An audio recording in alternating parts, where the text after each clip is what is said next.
Assalamualaikum warahmatullahi wabarakatuh. Perkenalkan, nama saya Sekar Sianingrum, NPM 1701050037.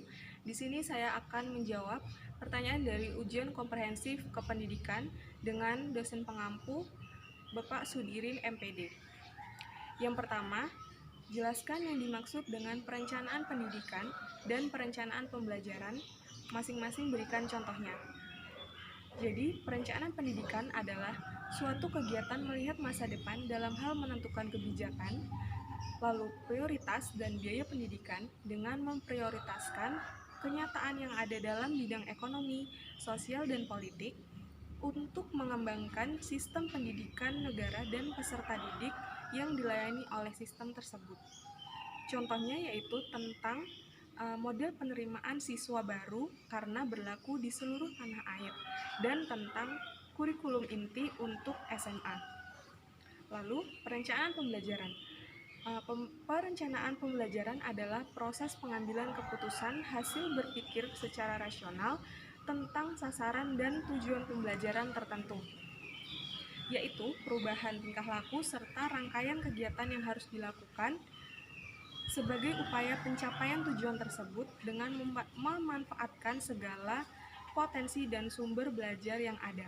Contohnya yaitu meliputi silabus sebagai acuan pengembangan RPP dan rencana pelaksanaan pembelajaran atau RPP yang digunakan untuk guru untuk mengarahkan kegiatan belajar peserta didik dalam upaya mencapai kompetensi dasar atau KD.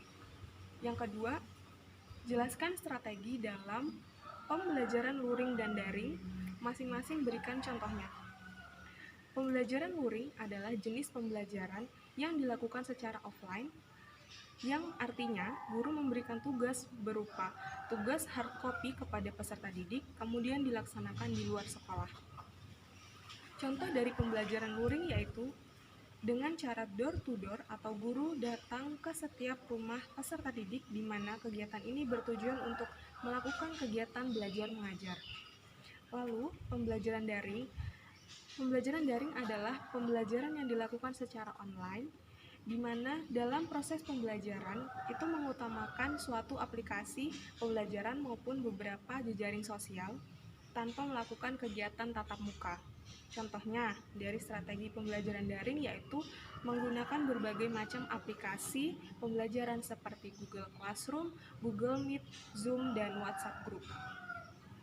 Lalu, yang ketiga, jelaskan yang dimaksud dengan media pembelajaran dan alat peraga. Masing-masing berikan contohnya. Media pembelajaran adalah suatu yang dapat dipergunakan sebagai alat bantu dalam meningkatkan proses belajar mengajar dengan cara merangsang pikiran, perasaan, perhatian, keterampilan, dan kemampuan murid.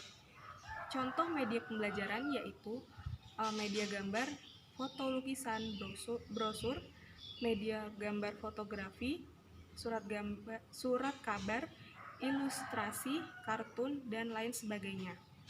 Lalu, alat peraga.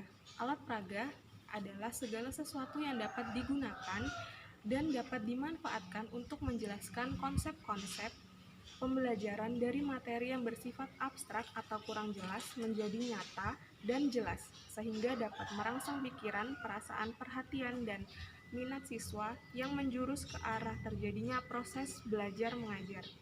Contoh alat peraga yaitu gambar, alat ukur satuan, peta, papan tulis, dan lain-lain.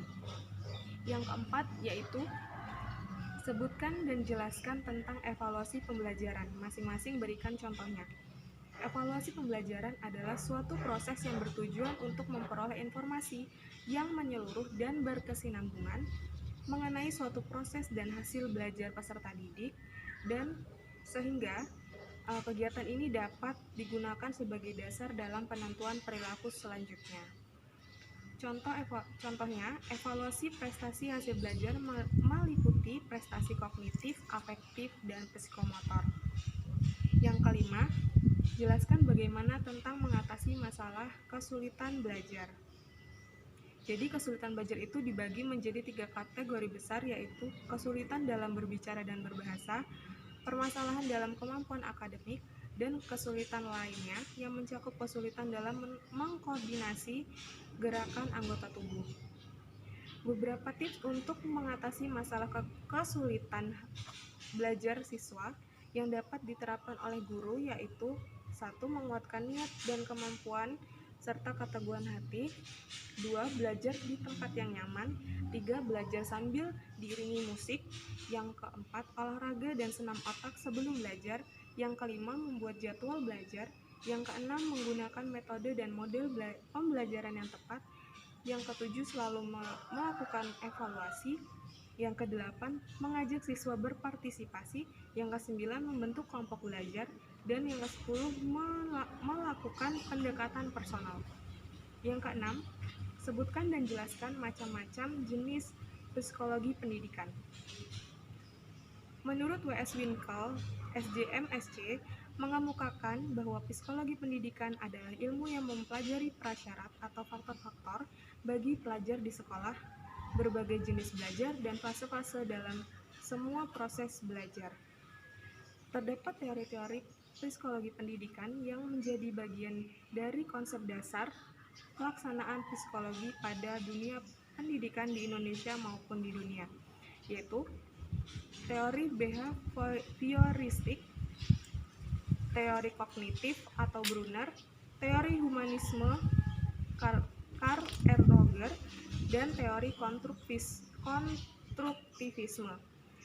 Yang pertama, teori behavioristik, yaitu teori psikologi pendidikan yang menjelaskan tentang pengamatan perubahan tentang tingkah laku yang dipengaruhi peristiwa di sekitar. Teori ini berpandangan bahwa belajar itu terjadi karena operant conditioning, yaitu jika seorang belajar yang baik, maka ia dapat mendapatkan hadiah dan hal itu akan meningkatkan kualitas belajarnya. Yang kedua, teori kognitif. Teori psikologi pendidikan kognitif mengutamakan bagaimana cara mengembangkan fungsi kognitif individu sehingga belajar menjadi maksimal. Lalu yang ketiga, teori humanisme. Teori ini mengutamakan keterlibatan individual peserta didik secara keseluruhan, sebab belajar tidak akan berlangsung jika ada keterlibatan emosional peserta didik. Lalu yang terakhir, teori konstruktivisme. Asumsi dasar teori konstruktivisme sebagai teori psikologi pendidikan tentang belajar adalah bahwa setiap orang pada dasarnya sudah memiliki pengetahuan atau bekal awal tentang sesuatu yang akan dipelajari. Baik, tadi adalah jawaban dari ujian komprehensif kependidikan. Kurang dan lebihnya saya mohon maaf. Wassalamualaikum warahmatullahi wabarakatuh.